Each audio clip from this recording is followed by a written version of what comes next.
পৌর নাগরিকদের পরিষেবা স্বাভাবিক করতে বিশেষ উদ্যোগ নিল বনগাঁ পৌরসভা। এবার থেকে নাগরিকদের অভিযোগ সমস্যার দাবি শুনতে ছুটির দিনে পৌরসভায় উপস্থিত থাকবেন পৌর প্রধান ও কাউন্সিলররা। অভিযোগ জানার পর দ্রুত ব্যবস্থা নেওয়া হবে বলে দাবি পৌর প্রধানের। আমরা প্রত্যেক রবিবারে 11টা থেকে 1টা অবধি সাধারণ মানুষের সুখ দুঃখের কথা শুনবো, কল পুঁতে দিতে হবে এবং তাকে একটা প্লাম্বিং করে দিতে হবে। আমি সঙ্গে সঙ্গে সেটাকে 7 দিনের মধ্যে আমরা সেটা করে দেবো। প্রসঙ্গত কিছুদিন আগেই উত্তর 24 পরগনা জেলার বনগাঁ পৌরসভার প্রাক্তন পৌর প্রধান গোপাল শেঠকে সরিয়ে তৃণমূল কংগ্রেস নতুন পৌর প্রধান করেন দিলীপ মজুমদারকে। পৌর প্রধান আসনে শপথ নেবার পর পৌর নাগরিকদের পরিষেবা স্বাভাবিক করার আশ্বাস দিয়েছেন নতুন পৌর প্রধান। এবার নাগরিকদের স্বাভাবিক পরিষেবা দিতে জনতার দরবারে আদলির নতুন উদ্যোগ নতুন পৌর বোর্ডে। রবিবার সকাল 11টায় বনগাঁ পৌরসভার নিচে উপস্থিত হন পৌর প্রধান সহ পৌরসভার বিভিন্ন কাউন্সিলররা, যেখানে সরাসরি পৌর নাগরিকদের দাবি শোনেন পৌর প্রতিনিধিরা। বিভিন্ন এলাকার জল নিকাশি থেকে পানীয় জলের দাবি জানান পৌর নাগরিকরা। তৎক্ষণাৎ পৌর বোর্ডের সিদ্ধান্তে সেই দাবি পূরণ করা হয় পৌরসভার পক্ষ থেকে। 9 নম্বর ওয়ার্ডের থেকে এসছি আমরা। আমাদের বারোয়ারিতলায় যে মন্দির কমিটি আছে সেই এলাকাটায় একটা পরিস্থিত পানীয় জলের কল ছিল না। আমাদের দীর্ঘদিনের দাবি ছিল যে এই পরিস্থিত পানীয় জলের জন্য আমরা বারবার বলেছি, কিন্তু সেটা হয়নি।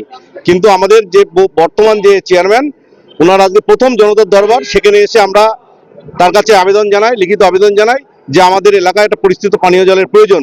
তিনি তৎক্ষণাৎ 7 দিনের মধ্যে সেই পানীয় জলের ব্যবস্থা করে দেবেন। আমাদের কাছে অঙ্গীকারবদ্ধ করে দিয়েছেন, দাবি জানিয়েছিলাম, তিনি তার মান্যতা দিয়েছেন এবং এর জন্য আমরা চেয়ারম্যান সাহেবকে অসংখ্য ধন্যবাদ জানাই।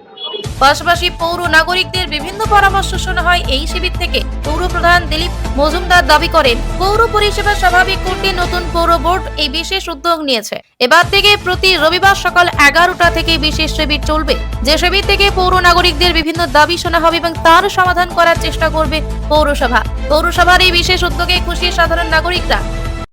আমার একটা বাচ্চার বার্থ সার্টিফিকেট কালেকশন করার জন্য ভুল ছিল, সেটা করার জন্য এসেছিলাম। চেয়ারম্যান কালকে আসতে বলেছে, মানে 1 ঘন্টার মধ্যে করে দেবে। হ্যাঁ হ্যাঁ হ্যাঁ, ধন্যবাদ, অনেক ধন্যবাদ আমার এই কাজে চেয়ারম্যানকে।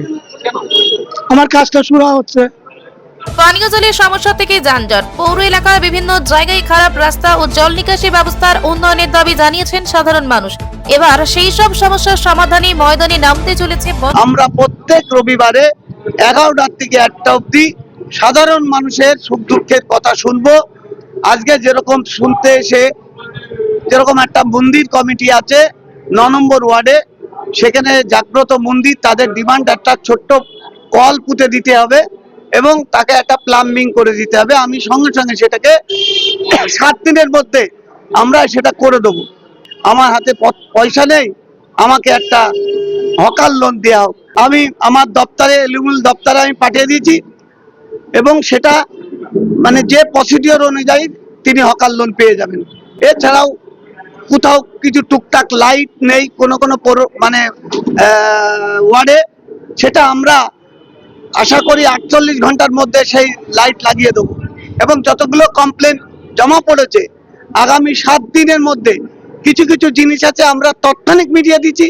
যেরকম কিছু এসছিল যে আপনার বাথ অ্যান্ড ডেট সেকশনে, যেটা এখানে একটা জড়তা ছিল, 1.5 বছর সময় লাগছিল। আমরা আধিকারিক বা কাউন্সিলর ভাইস চেয়ারম্যান বসে আমরা সেটা 7 দিনের মধ্যে আপগ্রেড করে দিয়েছি। আমরা বনগাঁবাসীকে জানাচ্ছি, 22টা ওয়ার্ডের যারা এখানে বাস করেন, যাদের বাথ অ্যান্ড ডেটে যদি ইমার্জেন্সি কোনো কারণ দেখাতে পারেন 2 ঘন্টার মধ্যে আমরা তাদের সার্টিফিকেট দিয়ে দেবো। এছাড়াও বিভিন্ন সমস্যা নিয়ে মানুষ আসছে,